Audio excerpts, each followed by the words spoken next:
नमस्कार दोस्तों, आज मैं जो कहानी आपको सुनाने जा रही हूँ वो एक चमत्कारी चिड़िया की कहानी है जो कि हम लोग बचपन में सुना करते थे। आज की पीढ़ी तो ऐसी कहानी नहीं ही सुनी होंगी, तो सुनिएगा, बहुत ही मज़ेदार, बहुत ही अच्छी कहानी है, सबको अच्छी लगेंगी। तो आप लोग सुनिएगा सुनिएगा और बच्चों को भी सुनाइएगा। अगर बड़े सुन रहे हों तो बच्चों को भी सुनाइएगा। एक चमत्कारी चिड़िया थी और वो उड़ते-उड़ते थक गई, बहुत ज़्यादा थक गई, तो राजा के महल के मुंडेर पे जाकर बैठ गई। राजा का महल का मुंडेर मतलब यानी कि छज्जा, छज्जे पे जाकर बैठ कर के आराम करने लगी। तभी वो देख रही है कि नीचे देखी कि राजा बड़े शान से, बड़े ही ठाट-बाट से वो अपने सैनिकों के साथ आ रहा है, अच्छा-अच्छा कपड़ा पहने हुए है, अच्छा-अच्छा मुकुट लगाए हुए है। तो चिड़िया को बहुत अच्छा लगा, बोला कि वाह! इसकी क्या लाइफ़ है यार, मेरी भी ऐसी लाइफ़ होती।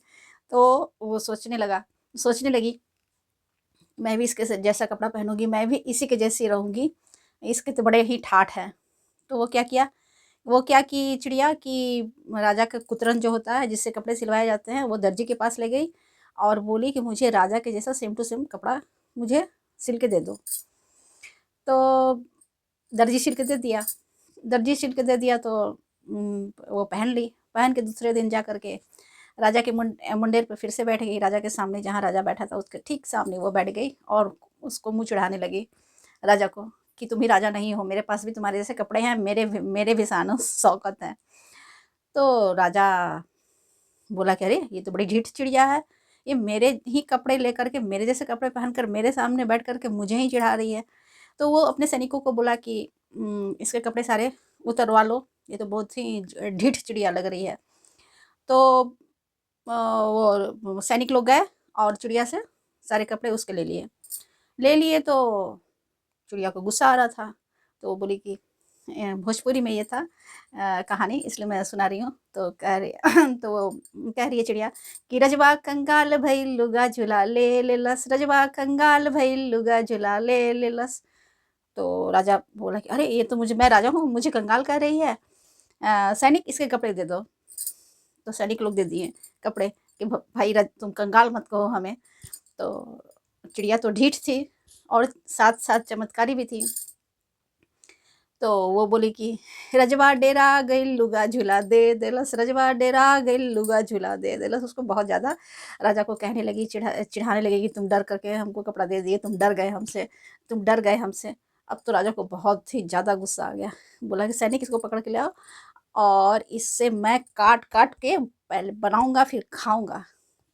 अब तो मैं इसे छोड़ूँगा नहीं। बहुत ज़्यादा गुस्सा हो गया वो राजा। तो फिर राजा सैनिक उसे पकड़ के ले आए और पकड़ करके उसे काटने के लिए गए तो राजा काटने गया। तो राजा जब काटने गया तो चिड़िया बोलती है रजवा हमरा के काटत बा, रजवा हमरा के काटत बा। तो राजा काट दिया। काटने के बाद भी चिड़िया बोले जा रही है। वो चमत्कारी चिड़िया थी, कहानियों में ऐसी ही होती थी। तो जब काट दिया वो, तो फिर वो कढ़ाई में डाला तो भी चिड़िया बोल रही है कि रजवा हमरा के भूजत बा, रजवा हमरा के भूजत बा। तो जब राजा खाने लगा तो भी चिड़िया की आवाज़ आ रही है कि रजवा हमरा के खात बा, रजवा हमरा के खात बा। अब तो राजा पूरा डर गया। इसके आगे की कहानी मैं बता रही हूँ। उस दिन हमारे घर में कोई गेस्ट आ गया था, इसलिए मैं पूरी रिकॉर्ड नहीं कर पाई। तो उसके बाद राजा को वॉमिटिंग आती है, उल्टी आती है। तो राजा डर जाता है। डर करके वो बोलता है कि अरे बाप रे! जब मैं उसे बना रहा था तो तब भी चिड़िया बोले जा रही थी, जब मैं खा रहा था तब भी चिड़िया बोले जा रही थी। अब पता नहीं मुझे खाते के साथ ही उल्टी आ रही है। अब क्या होगा? कहीं चिड़िया मुँह में से निकल के मत निकल जाए। वो चमत्कारी चिड़िया थी। तो वो सैनिकों से बोला कि सैनिक, मुझे उल्टी आ रही है और तुम लोग अगल-बगल खड़े हो जाओ तलवार लेकर के, मैं जैसे ही मुँह से चिड़िया निकलेगी तुम लोग काट देना उसको। तो सैनिक लोग खड़े हो जाते हैं और राजा को उल्टी आती है। तो सैनिक लोग इस तरह से, चिड़िया उल्टी आती है और चिड़िया मुँह से निकल कर के और पेड़ की डाल पर राजा के ठीक सामने जाकर फिर से बैठ जाती है। और सैनिक लोग जैसे ही ऐसे सोचते हैं कि चिड़िया को काटे तो चिड़िया तो उड़ गई रहती है और राजा की नाक कट जाती है।